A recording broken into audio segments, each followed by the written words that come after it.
Фондот за здравство ја проширува позитивната листа и влегува во фаза на намалување на цената на лековите.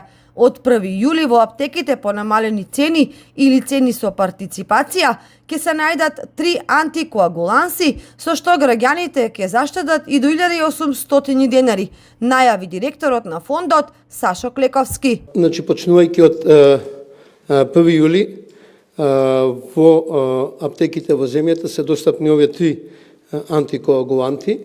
Кај еноксапаринот се достапни 2 бренда, кај надопаринот е достапен 1 бренд и кај риваксапанот во почетниот период ќе биде достапен 1 бренд. Фондот влегува и во фаза на намалување на референтната цена на лековите, особено на поскапите. Со ово почнуваме со 2 постапки. Прво, ова е вклучување на скапи лекови по дефиницијата на фондот, значи лекови што чинат од 2 до 3.000 денари во месечни дози, се може да варираат повеќе или помалку.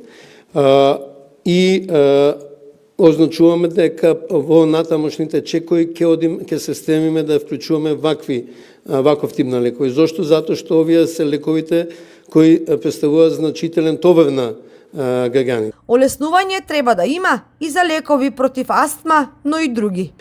Следно што очекувам да биде поврзано е со синдромот, условно да кажам, на хронична бубрежна инсуфициенција, диабет, срцеви слабости. Тука има неколку лека кои се користат во различни дози во индикационите подрачја поврзани со затајување на бубрези, со диабет и со срцева слабост. За 2 години буџетот на лекови кои се на позитивната листа е зголемен од 50 на 60 милиони евра, а тој тренд ќе продолжи и во наредната година, потенцира Клековски.